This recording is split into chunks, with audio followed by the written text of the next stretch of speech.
మీ పేరేంటి? మీరు ఎక్కడి నుంచి వచ్చారు? నా పేరు శిల్ప. నేను మల్లెపల్లి నుంచి వచ్చిన. నేను ఉండేది ఇంజాపూర్. ఆ. నాది 60 లక్షలు ఉంది మేడం. 60 లక్షలు. ఓకే, మీ ఏజెంట్ ఎవరు? మీ దగ్గర నుంచి ఎవరు డబ్బులు తీసుకున్నారు? మధుకే ఇచ్చిన మేడం డైరెక్ట్.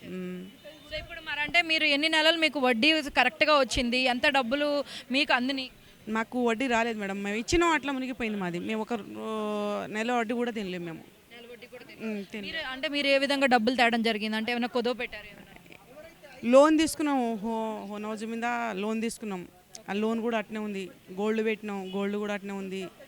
మళ్ళీ ఆడ బాధ్యతల కాడ పోయి డబ్బులు తీసుకొచ్చినాయి. ఇందులో కూడా ఉంది. ఇగో ఇట్లా ఉంది. అన్నిట్లో నెంబర్ తీసుకొచ్చినాం. చూడండి, పేర్లు చూడండి. అట్లా చూడండి ఇట్లా బాధ్యతలు మాకు మస్తుగా ఇబ్బంది పెడుతున్నారు మేడం. వీళ్ళు ఉండి ఎమ్మెల్యేలు ఉండి ఏం పని చేస్తారు మేడం?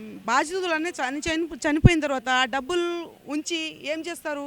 ఎవరికి ఇస్తారు? ఆ బాధ్యతలు చనిపోయిన తర్వాత ఆ డబ్బులు ఏం లేకపోతే వీళ్ళు ఎమ్మెల్యేలు తింటారా? లేకపోతే బాధ్యతలు అన్నీ చనిపోయిన తర్వాత బాధ్యతలు ఏజెంట్లు చనిపోయిన తర్వాత ఏం చేస్తారు? వాళ్ళకి బాధ్యతలు ఇచ్చిన వాళ్ళు ఏజెంట్లకు ఇబ్బంది పెడుతురు.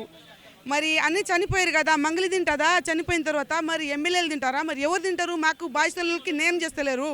ఏదో ఒకటి చేయాలి కదా. చనిపోయిన తర్వాత ఏం చేస్తారు వాళ్ళు వచ్చి? బాధ్యతలు ఇక్కడికే 9 మంది చనిపోయారు, ఇంకా ఉన్నారు. ఇంకా చనిపోయిన తర్వాత ఏం చేస్తారు వాళ్ళు వచ్చి? అందరు చనిపోతే వీళ్ళు ఆ ఉన్న పైసలు మొత్తం వీళ్ళే మింగుదాం అనుకుంటారా? మీరు వెళ్ళి అంటే మీ స్థానిక ఎమ్మెల్యే ఇప్పుడు బాలునాయక్ చూస్తలేడా? ఈ వీడియో చూస్తలేడా? ఇది మొత్తం జరుగుతుంది చూస్తలేడా? బాలునాయక్ చూస్తలేడా? మళ్ళీ రవీంద్ర కుమార్ చూస్తలేడా? ఎవరు చూస్తలేరు? వాళ్ళు చూస్తారు కదా అన్ని. ఏదో ఒకటి మన గిరిజనల్ మనుషుల్లో ఉన్నారు కదా, ఏదో ఒకటి చేద్దామని ఎవరైనా ఈ బాధ్యతలకు ఎవరైనా నేమ్ చేస్తురా? ఎవరు చేస్తలేరు. ఎందుకు చేస్తలేరు? ఈ చనిపోయిన తర్వాత వాళ్ళు తింటారా డబ్బులు? మరి ఏదో ఒకటి గింతో అంతో ఇప్పిస్తే బాధ్యతలు అంతా తీరిపోతారుగా. మరి ఎందుకు ఇట్లా చేస్తారు వీళ్ళు? అంటే మొత్తం మీ కుటుంబం నుంచి ఎంతమంది బాధితులు ఉన్నారు? చెప్తున్నా కదా మేడం, మా కుటుంబం మీద నుంచి నా వరకు ఇది ఇంత ఉంది. 10 మంది ఆడ ముందు ఉన్నాం. 14 మంది దాకా ఉన్నారు. 14 మంది దాకా ఉన్నారు. చూడండి ఒకసారి, చూడండి ఉన్నారు.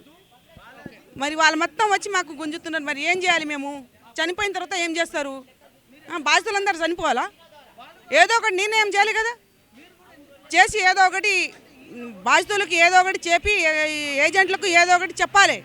ఇట్లా కాదమ్మా, ఇట్లా ఉంది, ఇట్లా లేదు నాన్న, కొంచెం ఆగాలే, లేకుంటే ఇది బాధ్యతలు బాగుండదు అని చనిపోతుర్రు అని చెప్పాలి. ఏదో ఒకటి చెప్తలేరు. ఇది బాధ్యతలు చనిపోతే చనిపోయాయి. వీళ్ళకు ఏమీ లేదు, శ్రమ కూడా పెడతలేదు. చనిపోతే మాకేమీ అవసరం, వాళ్ళు ఇచ్చిన వాళ్ళకు మాకేం అవసరం అన్నట్టుగానే ఉంది. ఇప్పుడు అయితే ఇచ్చినాం, ఏదో ఒకటి జరిగింది, ఇచ్చేసినాం. వడ్డీ ఆశకి ఇచ్చేసినాం. ఆశకి ఇచ్చిరు కానీ మనుషులు అయితే చనిపోతురు. ఏదో ఒకటి చేయాలి కదా. ఏమీ చేస్తలేరు, అసలు ఏమీ చేస్తలేరు. అంటే మరి ఈ ఇష్యూ జరిగిన తర్వాత అంటే మంగళి కానీ ఇంకా వాళ్ళకి సంబంధించిన వాళ్ళు ఎవరైనా మీ తాండాల దగ్గర రావడం జరిగింది? వచ్చింది మేడం, వచ్చింది, అన్నీ తీసుకుపోయింది. ఇంకేం వస్తుంది? ఇప్పుడు వస్తుందా? తిన్న తర్వాత ఎవరు వస్తానా?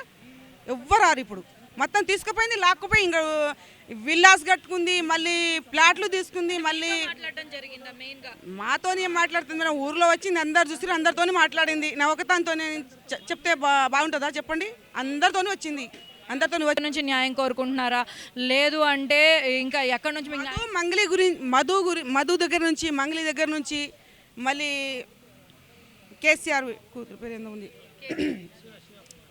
వాళ్ళ దగ్గర నుంచి, అందరి దగ్గర నుంచి న్యాయం జరగాలి మేడం. మాకు తిన్న వాళ్ళందరి దగ్గర నుంచి మాకు న్యాయం జరగాలి.